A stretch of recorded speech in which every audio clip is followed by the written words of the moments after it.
Hello everyone, কেমন আছো তোমরা সবাই? চলে এসেছি আবার একটা নতুন মিনি ব্লগ নিয়ে। আজকে প্রায় 2.5 মাস পর আমি যাচ্ছি আমার মায়ের বাড়িতে। 11 তারিখ মাদার্স ডে ছিল আর ভিডিওটা আমার করা 12 তারিখে। মাদার্স ডের দিন তো আমি এখানে এসে পৌঁছাতে পারিনি, কিন্তু 12 তারিখে চলে এসেছিলাম মাদার্স ডে সেলিব্রেশন করার জন্য। তো দেখো 12 তারিখ বিকেলবেলায় বিকেল বেরিয়ে পড়েছি বাড়ির থেকে, আর কথা বলতে বলতে প্রায় চলে এসেছি। তোমরা কি জায়গাটার নাম বলতে পারবে? যদি বলতে পারো কমেন্টে জানিও। আর দেখো কথা বলতে বলতে প্রায় বাড়ির কাছে চলে এসেছি। আর সেই জিনিসটা মানে সারপ্রাইজটা অ্যাকচুয়ালি মা কিছুই জানে না। আমি আর দাদা সম্পূর্ণটা প্ল্যান করি এবং দেন বাড়ি এসে ব্যাগপত্র রেখে দাদার সঙ্গে কন্ট্যাক্ট করে বেরিয়ে পড়েছি রাস্তায়। আর রাস্তায় এসে দাদা এখান থেকে অফিস থেকে চলে এসেছিলো, আর দাদা আর আমি দুজনে মিলেই যাচ্ছি এখন মায়ের জন্য চুটুর পুটুর কিছু জিনিস কিনতে। খুব বড় করে বা আহামরি কোনো কিছুই না, খুব সাদামাটাভাবেই একটা সেলিব্রেশন করব বলতে পারো। তো যার জন্য দেখো এখানে জাস্ট ব্রেকে ঢুকে পড়েছি, আর এখান থেকে একটা কেক চুজ করে নিলাম। অ্যান্ড দেন আমরা দুই ভাই বোন মিলে একটু চিকেন পাফ খেয়ে নিলাম।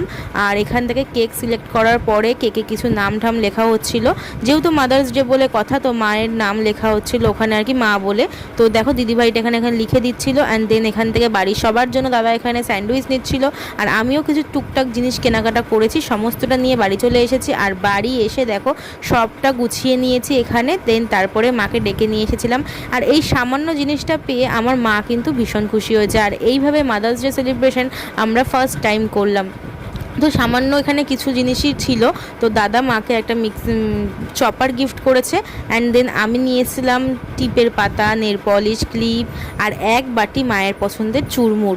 তো সমস্তটা নিয়ে এসে এখানে সাজিয়ে গুছিয়ে দিলাম। আর মা সব বাচ্চাগুলোকে নিয়ে বসেছে কেক কাটিং করতে। আর মায়ের মুখের এক্সপ্রেশন দেখে বুঝতেই পারছো কতটা খুশি হয়েছে। তো এই রকম আনন্দ আমরা কিন্তু সবাই কম বেশি মনে করলে মাদেরকে একটু স্পেশাল ফিল করাতেই পারি। যদিও মা দিবস বলে সেরকম কিছুই না, প্রতিটা দিনই মায়েদের বাবাদের জন্যই, তবুও এরকম স্পেশাল দিনে একটু তো স্পেশাল কিছু না করলে ভালো লাগে না, তাই না? তো দেখো আজকের পর থেকে প্রতি বছর এই জিনিসটা পালন করার চেষ্টা করব। তোমরাও তোমাদের মায়েদের জন্য এই মাদার্স ডেতে কী করলে জানাতে পারো কমেন্ট করে।